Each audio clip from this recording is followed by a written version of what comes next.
pen lovers and stationery enthusiasts, it's Christy here, Snarky Wordsworth over on Instagram and Reddit, and today I am going to do my very first Birmingham Pen Company ink swatching.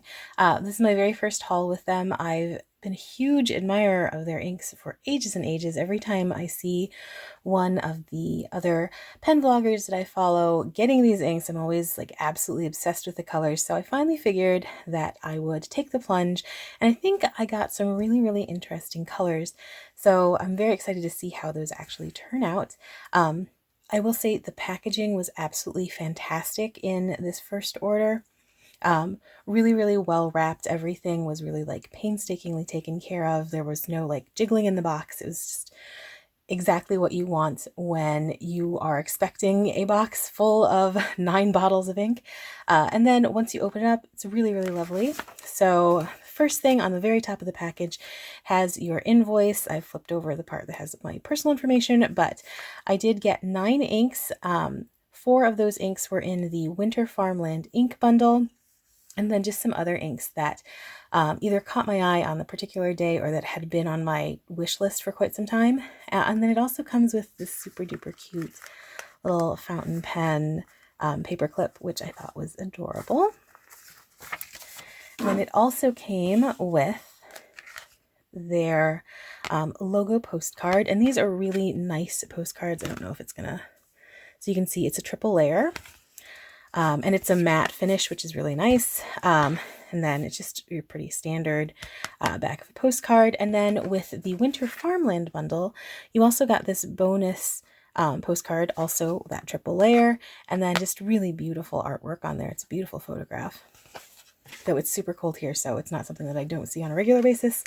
And then it also, at the very bottom of the box, has this beautiful thank you card, which I just thought was just a lovely touch. I love companies that do that just go the extra mile, and I think things like this are beautiful. It just says, "Thank you for the privilege to prepare this package for you. Our goal is to earn your business as a customer for life. Your complete, outright, and unrelenting satisfaction is guaranteed. We've got your back, Birmingham Pen Company." It just has the company information. We're here for you. Email us at, visit us at. And it's just a really nice touch, and I really appreciated that. So nice to find. So now, to the main event. I have 9 inks to swatch. I'm going to swatch the Winter Farmland bundle first, and then the other inks. So as always, I'm going to have everything time-stamped out below. So if you're just looking for a particular color, feel free to skip ahead. But let's go ahead and get started.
Okay, so that is Antique Aubergine. I really, really like this color a lot. It's actually a little bit more mellow than I thought it would be. I thought it would be a little bit more of a deeper eggplanty color, but I like this sort of unsaturated purple we've got going on here.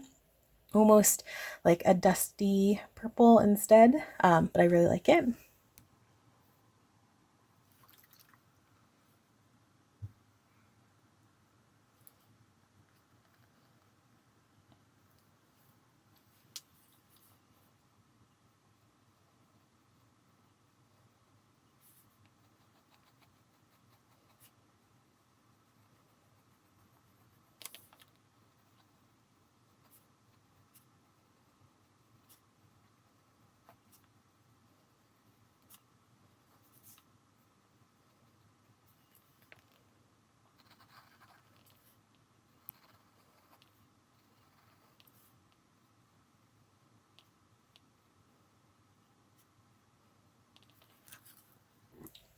Okay, so pondweed is really interesting.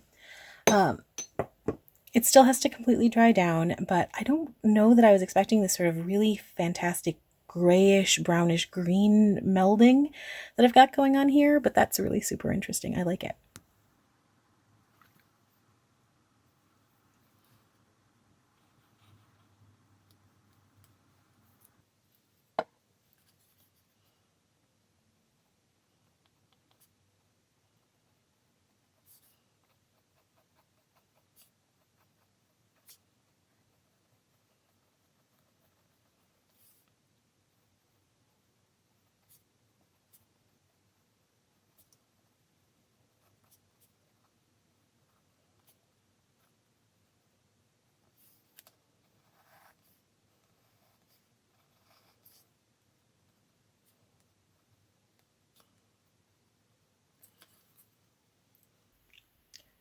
Okay, so that is some crazy chromo shading going on there.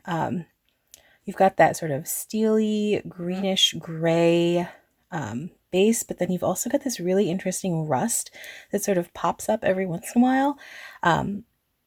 That one's going to be super interesting. I'm really interested to see how that one works in an actual like standard fountain pen, as opposed to my very sad Kakimori writing, which I'm still obviously getting used to. But yeah, no, that one is going to be super interesting. I haven't really seen anything quite like that chromo shading wise. Yeah, I think it's super interesting.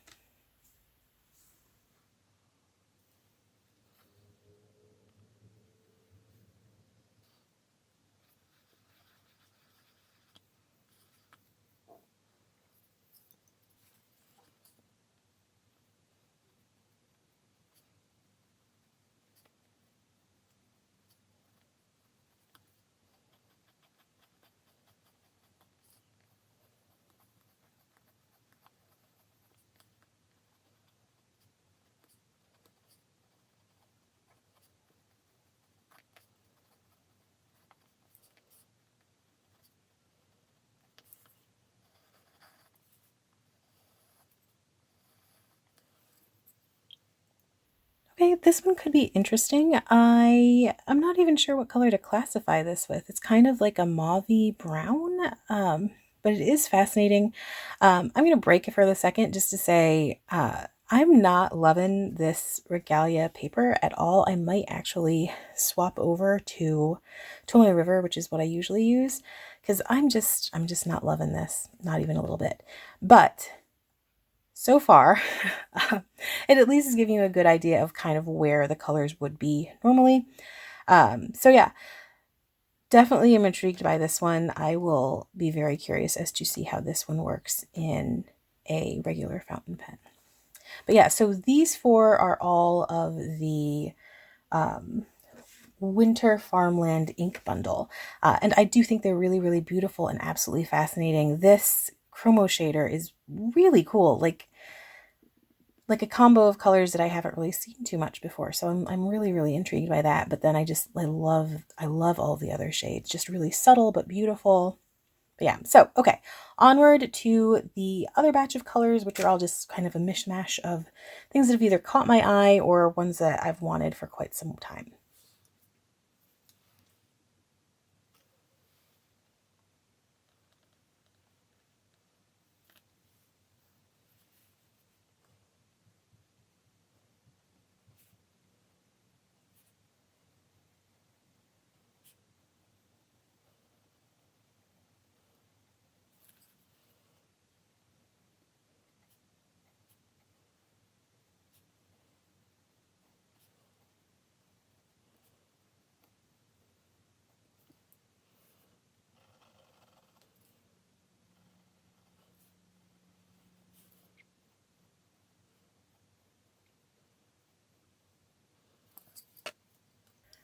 Huh. So that is not what I was expecting. So on the website, sugar kelp looks kind of like a yellowish green. This is not that. Not really sure how to describe this. I will say it turned my water like neon green. It's a very unusual color. I don't know if this one is for me. I in fact don't think that it is, but certainly an interesting color. I don't know if this was an error or if this is just how it actually shows up as, because, the computer screen is always slightly different. But yeah, this is definitely interesting. So we shall see about the other colors.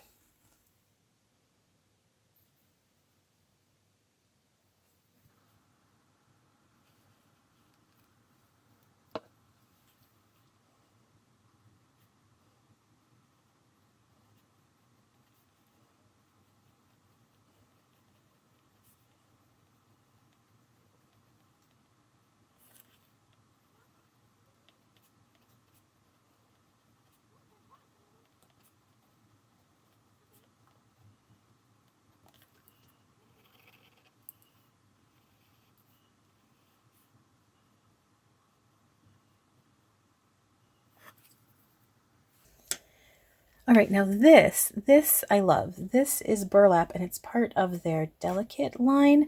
So really, really soft, really, really subtle color, but I really think it's absolutely beautiful. On the screen, it had read more as like a beigey shade, but this is much more of a sort of fleshy, peachy kind of color, and I really am liking this a lot. I'm curious to see as to how it dries down, if it stays this sort of peachy pink or if it gets a little bit lighter, but I'm very excited for this one.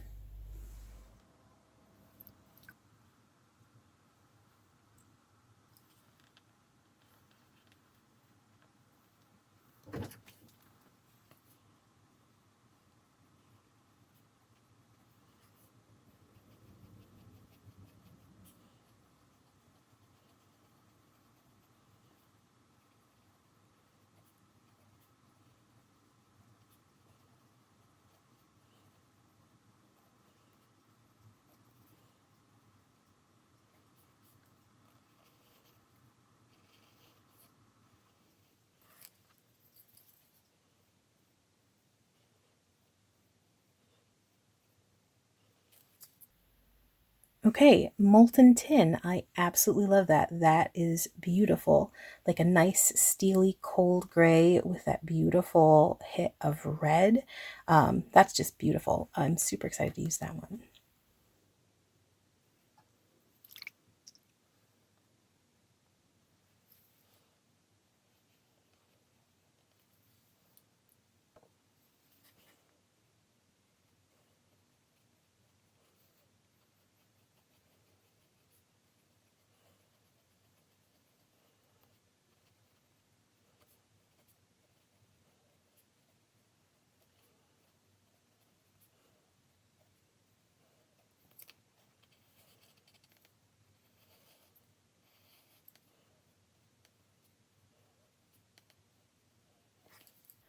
Okay, Armadillo is one of the ones that I think I've seen the most variation in from batch to batch and video to video, but I picked it up because there's never been a variant that I have not really, really loved. It's in this particular bottle, you get a lot of that grayish purple going on, but then I'm also seeing a little bit more green along some of the edges, sort of like a murky green. It's really, really fascinating as far as the color of this particular ink, and this does happen to be another batch that looks a little bit different from the other ones that I've seen, but still happens to be something right in my wheelhouse.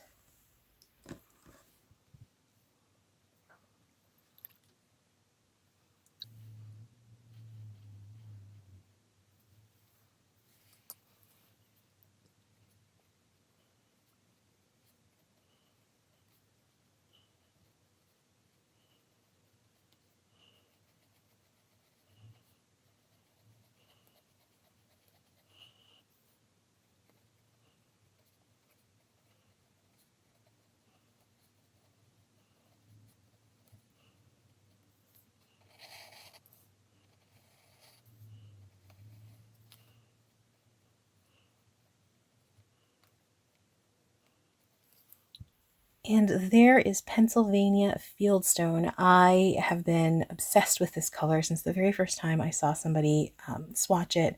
It's just this really beautiful sort of muted mauvey purpley pink, and it's one of those colors that I just really gravitate toward. So yeah, I love this. I'm gonna let everything dry down a little bit so that you can get the complete picture of what everything looks like, and I will be back in just a moment.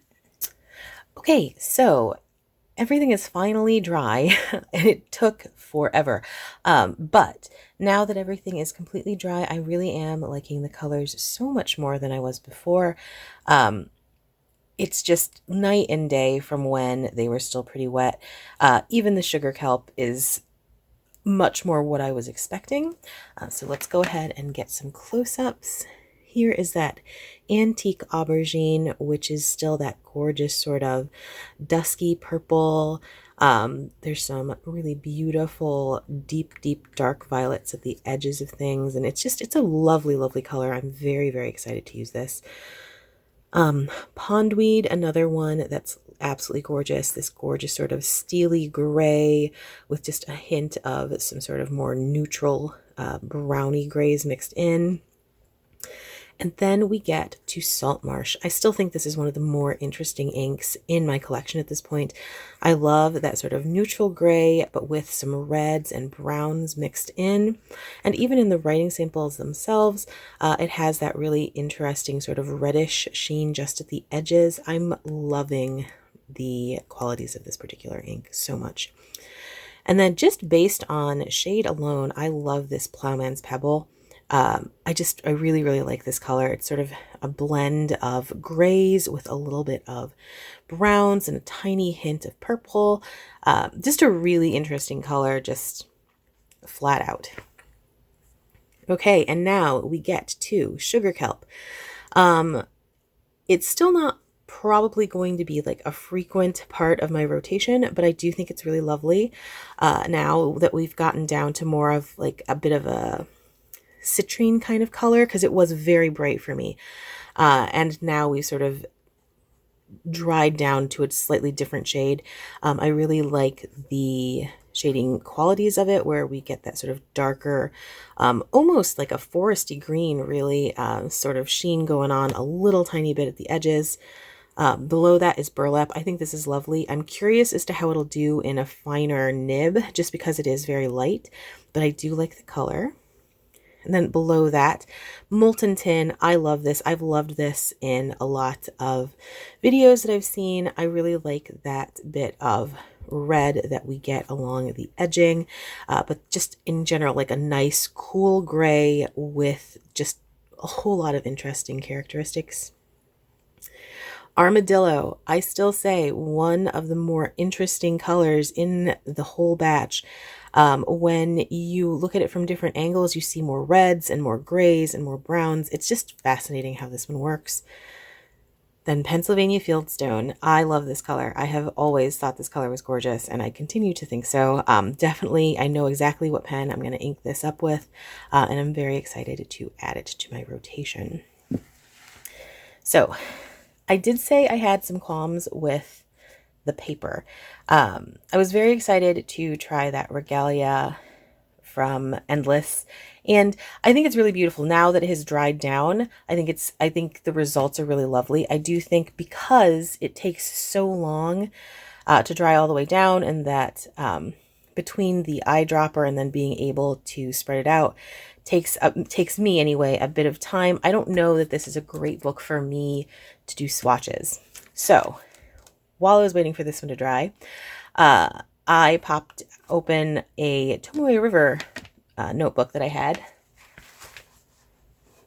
And I do think I'm probably just going to go back to using Tomoe River paper as a notebook, just because this is what I'm used to, and this really shows off colors in the way that I like them to be showed off, and I also know how to work with the paper. It's not a problem when it takes me a couple seconds between like eyedroppering and then spreading the ink, and because Tomoe River paper has the qualities it does, it doesn't shift the coloring, and it doesn't ruin the paper or cause feathering. I'm just used to it. So I know that I'd said at the beginning of the year that I'd hoped to really explore that Regalia paper, but I think just for my own peace of mind and just my own process, I'm going to switch back to Tomoe River paper just a couple weeks into the year, which is a little bit embarrassing, but I mean, I would not have known that the Regalia paper was not for me for swatching unless I tried. So we are where we are. But yeah, the colors are a little bit different. You can see some of them actually dry down a little bit duskier on the Regalia.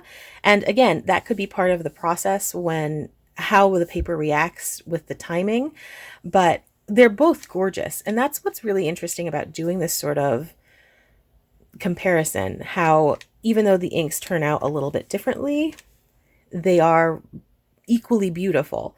So, you know, don't take my shifting away from the Regalia to be me saying I'm not going to use it. I'm absolutely going to use this, probably more for like journaling and notes and things like that, because I do love the way things turn out. But yeah, I think it's going to be less for swatching and more for specific writing and specific projects. But yeah, you can see like the colors are quite different, and they did respond differently. And there's far less feathering on the Tomoe River for me, again. And then you can see here, like I like the sugar kelp much more with the Tomoe River. Just a little bit darker, and then the shading properties come out a whole lot more, along with a little bit of that sheen being a bit more prominent. The burlap turns out a little bit darker, which I like. Same with the molten tin. Though I do love like the slightly lighter, more cool tone in the Regalia. But yeah, it's very, very interesting how subtle but present the differences are. But yeah, so I just wanted to give you a chance to sort of see that. Okay, so if this video has been in any way helpful, interesting, entertaining, what have you, please do consider clicking that like button, potentially even subscribing to the channel. If you happen to have any questions about any of the inks, my experiences with the Birmingham Pen Company, if you want to chat about the papers, because that was such a big deal for me today as well, please, please, please feel free to pop those in the comments. Or if you just want to have like a nice chat about stationery, there's not much I like talking about more than stationery and inks and pens, so feel free. And with that, I'm going to go ahead and close out this episode. Thank you so much for joining me. As always, if you have made it to the end of this video, you are phenomenal. I know this one's been kind of a long one with a lot of my tangents and my chattiness, but it has been super fun to put this together, and I'm super happy with the way everything turned out in the end. So yeah, once again, thank you so much for joining me, and hopefully I will see you next time. Bye-bye.